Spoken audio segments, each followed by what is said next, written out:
Welcome to big TV digital exclusive breaking news చూస్తున్నాము. రెండు తెలుగు రాష్ట్రాల్లో కూడా సంచలనంగా మారిన ప్రణయ్ పరువు హత్య కేసులో తుది తీర్పు ఇచ్చేందుకు కూడా కోర్టు రెడీ అయింది. అయితే ఈ ఘటనకు సంబంధించి రేపే తుది తీర్పు ఇవ్వనుంది కోర్టు. అయితే ఈ కేసులో ఇప్పటికే కొంతమంది నిందితులను అయితే చేర్చారు. అయితే ఈ కేసులో ప్రధాన నిందితుడిగా ఉన్న మారుతీరావు అయితే బలవన్ మరణానికి పాల్పడ్డాడు. తన కూతురు కులాంతర వివాహం చేసుకుంది అనే నేపథ్యంలోనే అతని ఎవరైతే ప్రణయ్ అతని హత్య చేసేందుకు సుపారీ గ్యాంగ్ ఏర్పాటు చేసి ఆయన్ని కూడా విచక్షణ రహితంగా నరికి చంపించాడు మారుతీరావు. అయితే ఈ కేసులో అప్పటికే మారుతీరావు అయితే తను బలవన్ మరణానికి పాల్పడ్డాడు. అయితే ఈ ఘటనపై కూడా పూర్తిగా దర్యాప్తు చేసిన నేపథ్యంలో పోలీసులు అయితే మొత్తం 8 మంది నిందితులను ఈ ఘటనలో నిందితులుగా చేర్చారు. మారుతీరావు అయితే బలవన్ మరణానికి పాల్పడ్డాడు. ఈ ఘటనపై రేపు అయితే కోర్టు తుది తీర్పు ఇవ్వనుంది. మరి కోర్టు ఎలాంటి తీర్పు ఇస్తుంది అనేది కూడా ఉత్కంఠంగా మారింది. ఏదైతే నల్గొండ జిల్లా మిర్యాలగూడలోని జ్యోతి దవాఖానా సమీపంలో జరిగిన పెరుమాళ్ల ప్రణయ్ హత్య కేసు అయితే ఒక సంచలనం అనే చెప్పాలి. సో అయితే ఈ కేసుకు సంబంధించి కూడా తీర్పు ఇచ్చేందుకు కోర్టు ఇప్పటికే రంగం సిద్ధం చేసుకుంది. ఇప్పటి వరకు కూడా ఇరుపక్షాల వాదనలు విన్నది.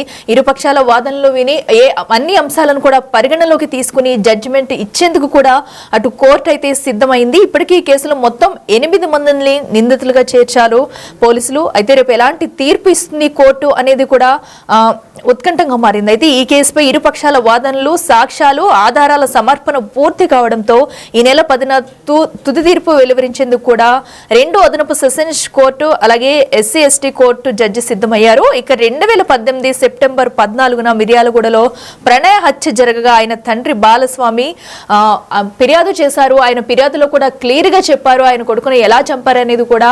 సో అయితే అటు ప్రణయ్ అలాగే అమృత ఇద్దరు కాలేజ్ డేస్ లో ఉండగా ఇద్దరు ప్రేమించుకున్నారు. తర్వాత ఇంట్లో ప్రేమ వివాహం చెప్పడంతో కులాంతర వివాహం కాబట్టి ఇద్దరు అటు పేరెంట్స్ అమృత తండ్రి మారుతీరావు ఎవరైతే ఉన్నారో ఆయన ఒప్పుకోకపోవడంతో అటు అమృత అటు ప్రణయ్కి కాల్ చేసి ఇద్దరం కూడా పారిపోయి పెళ్లి చేసుకున్నా అనే నేపథ్యంలో ఒప్పించి పెళ్లి చేసుకున్నారు. సో అయితే దీనిపై అటు మారుతీరావు వెంటనే తన కూతుర్ని కిడ్నాప్ చేశారు అనే నేపథ్యంలో కేసు ఫైల్ చేశారు. అయితే వీళ్ళిద్దరూ మేజర్లు కాబట్టి అటు పోలీసులు సమక్షంలోనే పెళ్లి చేసుకున్నారు. పెళ్లి చేసుకున్న నేపథ్యంలోనే అప్పటికే మారుతీరావు ఒక సుపారీ గ్యాంగ్ అయితే ఏర్పాటు చేశారు. ఎందుకంటే తమ కూతురు తమకి కావాలి, నేను గారభంగా చిన్నప్పటి నుంచి పెంచుకున్న కూతురు తనకే కావాలి, ఇలాంటి కులాంతర వివాహం నాకు ఇష్టం లేదు, తనకి నచ్చినట్టు వివాహం చేసుకున్నా అన్న నేపథ్యంలో కూడా తమ కూతురు తనకి ఎదురు చెప్పింది. సో అలాంటి వాన్ని ఎవరైతే ప్రణయ్ ఉన్నారో తనని నేను బ్రతకనివ్వనంటూ కూడా డిసైడ్ అయ్యి ఒక సుపారీ గ్యాంగ్ అయితే ఏర్పాటు చేశారు మారుతీరావు. ఈ నేపథ్యంలో అటు పోలీస్ స్టేషన్ లో ఉన్న ప్రణయ్ అయితే తిరిగి వస్తున్న నేపథ్యంలో విచక్షణ రహితంగా ఆయన అక్కడే నరికి చంపేశారు ప్రణయ్. సో ఈ నేపథ్యంలో కూడా ఒక్కసారిగా అప్పటి నుంచి వీరిరువురి మధ్య కూడా ఘర్షణ వాతావరణం అయితే చోటు చేసుకుంది. ప్రణయ్ తండ్రి కూడా దీనిపైన ఫిర్యాదు చేశారు. తమ కొడుకుని ఎలా చంపారు ఏంటనేది కూడా ఫిర్యాదులో క్లియర్ గా అటు ప్రణయ్ తండ్రి అయితే వివరించడం జరిగింది. సో ఈ ఘటన జరిగిన తర్వాత పోలీసులు అయితే కేసు నమోదు చేసి దర్యాప్తు చేపట్టారు. ఏవనగా మారుతీరావుని చేర్చారు. దీనిలో మరొక 8 మంది మొత్తం 8 మంది నిందితులను అయితే పోలీసులు గుర్తించారు. ఇప్పటికే మారుతీరావు బలవన్ మరణానికి పాల్పడ్డాడు. అయితే మిగతా నిందితులతో కూడా అసలు ఘటన ఎలా జరిగింది, ఎవరు పురమాయించారు, రెక్కి ఎలా నిర్వహించారు, మారుతీరావుకి వీళ్ళందరూ ఎప్పటి నుంచి తెలుసు, వీళ్ళు సుపారీ గ్యాంగ్ ఎక్కడి నుంచి వచ్చింది, ఎంత అమౌంట్ మాట్లాడుకున్నారు, హత్య చేయడానికి గల కారణాలు, ఎప్పటి నుంచి ఈ హత్యకు సంబంధించి ప్లాన్ వేసుకున్నారు అనే కోణంలో అన్ని కూడా పోలీసులు ఆధారాలు సేకరించారు. ఆధారాలు సేకరించిన తర్వాత ఘటనకు సంబంధించి ఇప్పటికే కోర్టు కూడా పలు ఇరుపక్షాల వాదనలు విన్న తర్వాత కూడా ఇక రేపు తీర్పు ఇచ్చేందుకు రెడీ అయ్యింది. సో దీంతో ఇప్పటికే అటు ప్రణయ్ తండ్రి అయితే దీనిపై తమ కొడుకుకి న్యాయం కావాలంటూ కూడా ఇన్నాళ్ళుగా వేచి చూస్తున్నారు. మరి తమ కొడుకు న్యాయం జరగాలి, నా కొడుకుని ఎంతో విచక్షణ రహితంగా మారుతీరావు చంపించాడంటూ కూడా తమ తండ్రి అయితే ఆవేదన వ్యక్తం చేస్తున్నారు.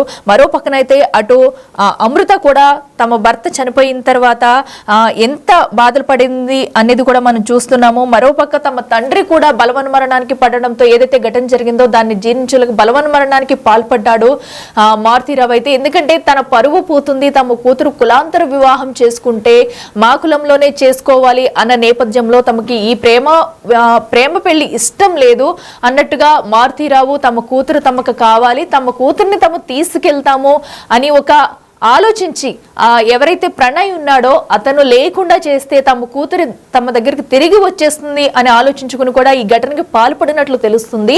అయితే ఈ ఘటన ఎప్పటి నుంచి ప్లాన్ చేసుకున్నారు అండ్ అలాగే అంతకు ముందే అటు ఎవరైతే అమృత ఉందో అమృత కూడా అటు ప్రణయ్తో వెళ్ళి ఇద్దరు కూడా ఇంట్లోంచి వెళ్ళిపోయి పెళ్లి చేసుకోవాలనుకున్నారు. ఇంట్లో చెప్పడంతో ఇంట్లో వాళ్ళు ఒప్పుకోకపోవడంతో కూడా ఇద్దరు బయటికి వెళ్ళిపోయి పెళ్లి చేసుకుని కలిసి ఉండాలనుకున్నారు. బట్ ఇరు కుటుంబాలు ఒప్పుకోకపోవడంతో అటు మారుతిరావు ఒప్పుకోకపోవడంతో కూడా ఇద్దరు అటు పోలీస్ స్టేషన్ లో అయితే పెళ్లి చేసుకున్నారు. మేజర్లు కావడంతో ఈ నేపథ్యంలోనే అటు కోపంతో ఉన్న మారుతిరావు ఒక సుపారీ గ్యాంగ్ అయితే ఏర్పాటు చేసుకున్నాడు. అప్పటికే సుపారీ గ్యాంగ్ ను ఏర్పాటు చేసి పోలీస్ స్టేషన్ వద్దే అటు ప్రణయ్ అయితే ఎంతో కిరాతకంగా పొడిచి చంపారు. సో అప్పటి నుంచి కూడా ఈ ఘటనకు సంబంధించి పోలీసులు అన్ని విషయాలను ఆధారాలను సేకరిస్తూ పలుమార్లు దీనిపై కూడా విచారణ చేయించారు. అయితే ప్రస్తుతం అయితే ప్రణయ్ హత్య జరగ కూడా ఆయన తండ్రి బాలస్వామి ఫిర్యాదు చేశారు పోలీసులకు. అయితే 302, 120 BSC ST సెక్షన్ కింద 8 మందిపై కేసు నమోదు చేశారు. నిందితుల్లో A1 గా మారుతిరావు, A2 గా సుభాష్ శర్మ, A3 గా అస్కర్ అలీ, A4 గా అబ్దుల్ భారీ, A5 గా కరీం, A6 గా శ్రవణ్, A7 గా శివ, A8 గా నదీం ఉన్నారు. ఇక ఇందులో A1 గా ఉన్న మారుతిరావు అయితే ఇప్పటికే బలవన్మరణానికి పాల్పడ్డారు. ఈ విషయాలన్నింటినీ కూడా అటు కోర్టు పరిగణలోకి తీసుకుంది. ఇరుపక్షాల వాదనలు విన్నది. ఇప్పుడు జడ్జిమెంట్ కి రెడీ అయింది. మరి రేపు ఎలాంటి తీర్పు ఇస్తుంది? అటు ప్రణయ్ తండ్రి కోరినట్టుగా కూడా తమకి న్యాయం జరుగుతుందా లేదా, తన కొడుకుకి న్యాయం జరగాలంటూ కూడా ఇప్పటికే ప్రణయ్ తండ్రి పోరాడుతూనే ఉన్నారు అన్ని రోజుల నుంచి కూడా. సో కోర్టు ఎలాంటి తీర్పు ఇస్తుంది అనేది కూడా అందరూ వేచి చూస్తున్నారు. ఇక ఇదే అంశానికి సంబంధించి మరింత సమాచారం మా ప్రతినిధి రమేష్ అందిస్తారు. మిర్యాలగూడలో సంచలనం సృష్టించిన ప్రణయ్ హత్య కేసులో రేపు తుది తీర్పు వెలువడనుంది. కూతురు కులాంతర వివాహం చేసుకుందని తండ్రి మారుతిరావు అత్యంత దారుణంగా ప్రణయ్ని హత్య చేయించినటువంటి విషయం అందరికీ తెలిసిందే. ఈ కేసులో మొత్తం 8 మంది నిందితులున్నారు. A1 Maruthi Rao, A2 Subhash Sharma, A3 Askar Ali, A4 Mohammed బారీ, A5 కరీం, A6 గా శ్రవణ్, A7 శివ, A8 గా నిజాం. మొత్తం 8 మంది నిందితులు కూడా ఉన్నారు. 8 మంది నిందితుల్లో A1 మారుతిరావు ఇప్పటికే అతను 2020లోనే ఆత్మహత్య చేసుకొని కూడా చనిపోవడం జరిగింది. మిగతా నిందితులు A2, A3 మినహా మిగతా వారంతా కూడా బెయిల్పై బయట ఉన్నారు. A2గా ఉన్నటువంటి సుభాష్ శర్మ అతను సబర్మతి జైల్లో ఉన్నారు. గతంలో ఇతను మాజీ హోంమంత్రి అరుణ్ పాండ్యన్ హత్య కేసులో కూడా ఇతనిపై కేసులున్నాయి. అతను సబర్మతి జైల్లో ఉన్నారు. అదేవిధంగా A3 అస్గర్ అలీ చెంచల్గూడ జైల్లో ఉన్నటువంటి పరిస్థితి కనిపిస్తుంది. మిగతా నిందులంతా కూడా మారుతిరావు సోదరుడు శ్రవణ్ కానీ, కరీం కానీ, అదేవిధంగా డ్రైవర్ శివ కానీ, నిజాం వీరంతా కూడా బెయిల్పై బయట ఉన్నటువంటి పరిస్థితి తెలుసుకోవచ్చు. మొత్తం మీద ప్రణయ్ తండ్రి ఎవరైతే ఉన్నారో బాలస్వామి మొదటి నుంచి కూడా నిందితులకు శిక్ష పడాలని కూడా న్యాయ పోరాటం చేస్తున్నటువంటి పరిస్థితి కనిపిస్తుంది. ఇప్పటికే కోర్టులో వివిధ దశల్లో కూడా ట్రయల్స్ జరగడం జరిగింది. రేపు తుది తీర్పు వెలువడనుంది. అంతా కూడా ఉత్కంఠగా ఎదురు చూస్తున్నారు. ఎందుకంటే ఒక పరువు హత్య కేసులో కూడా కోర్టు నిందితులకు ఏ విధమైనటువంటి తీర్పు విధిస్తుందో కూడా ప్రతి ఒక్కరూ ఎదురు చూస్తున్నటువంటి పరిస్థితి కనిపించింది. ఆ అమృత ప్రణయ్ ప్రేమ వివాహం మొత్తం కూడా ఒక సంచలనంగా మారిందని చెప్పవచ్చు. 2018 సెప్టెంబర్ 14న కూడా ఆ ప్రణయ్ని హత్య చేయించడం జరిగింది. ఏదైతే అమృతతో కలిసి కూడా అతను ప్రైవేట్ ఆసుపత్రికి రావడం జరిగింది. అమృత అప్పుడు ప్రెగ్నెంట్గా ఉండడంతో కూడా హెల్త్ చెకప్ కోసం కూడా సెప్టెంబర్ 14, 2018 సెప్టెంబర్ 14న అతను ఆసుపత్రికి రావడం జరిగింది. అప్పుడు ఆసుపత్రికి వచ్చి తిరిగి వెళ్తున్నటువంటి క్రమంలోనే కూడా ప్రణయ్ని అత్యంత దారుణంగా కూడా గొంతు కోసి అక్కడే చంపడం జరిగింది. ఈ కేసు అంతా కూడా మనం మొదటి నుంచి కూడా చూస్తున్నటువంటి పరిస్థితి కనిపిస్తుంది. ఆ తర్వాత 2019లో కూడా నిందితులకు బెయిల్ రావడం జరిగింది. ఆ తర్వాత 2020లో బెయిల్ వచ్చిన ఒక 6 నెలల తర్వాతనే ఖైరతాబాద్లో మారుతిరావు ఆరోగ్యరీత్యా కానీ అదేవిధంగా ఈ కేసులు ఎదుర్కోవడంలో కానీ అతనంతా కూడా అతని మానసిక పరిస్థితి సరిగా లేక కూడా ఖైరతాబాద్లోని ఒక వాసవి భవన్లో కూడా ఆత్మహత్య చేసుకోవడం జరిగింది. ఆ తర్వాత మిగతా నిందితులంతా కూడా కొంతమంది బెయిల్పై ఉంటే A2, A3 మాత్రం జైల్లోనే ఉన్నటువంటి పరిస్థితి కనిపిస్తుంది. రేపు నల్గొండలోని SC ST కోర్టు అదేవిధంగా 2 అదనపు సెషన్ కోర్టులో కూడా తుది తీర్పు వెలువడనుందని చెప్పవచ్చు. నిందితులు ఎవరైతే బెయిల్పై ఉన్న వారిని అందరూ కూడా ఇక్కడికి తీసుకొచ్చే అవకాశం కనపడుతుంది. అయితే ఏటుగా ఉన్నటువంటి సుభాష్ శర్మని అతను సబర్మతి జైల్లోనే ఉన్నారు కాబట్టి వర్చువల్గా మీట్ అవకాశం కనపడుతుంది. మిగతా బెయిల్పై ఉన్న వారందరూ కూడా రేపు వచ్చే అవకాశం ఉంది.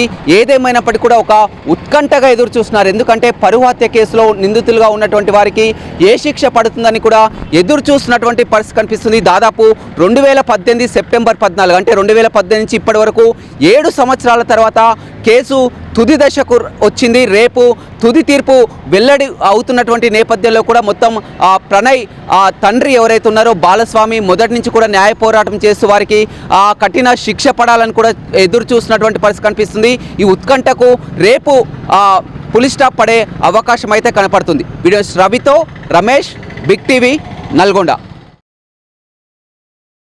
అది రెండు తెలుగు రాష్ట్రాల్లో కూడా సంచలనంగా మారిన ప్రణయ్ పరువు హత్య కేసులో కోర్టు రేపే తుది తీర్పు ఇచ్చేందుకు కూడా రెడీ అయింది. మరి ఈ నేపథ్యంలో ఇన్ని రోజులుగా ప్రణయ్ తండ్రి ఎవరైతే ఉన్నారో తమ కొడుకుకి న్యాయం జరగాలంటూ కూడా ఎన్ని రోజులుగా వేచి చూస్తున్నాడు ఆ తండ్రి. మరి కోర్టు ఎలాంటి తీర్పు ఇస్తుంది అనేది కూడా ఉత్కంఠగా మారింది. ఇప్పటికే అందరి అటు సాక్షులను అలాగే ఈ కేసుకు సంబంధించి కూడా ప్రతి అంశాన్ని కూడా పరిగణలోకి తీసుకుంది కోర్టు. అయితే ఇరుపక్షాల వాదనలు కూడా ఇప్పటి వరకు పూర్తయ్యాయి.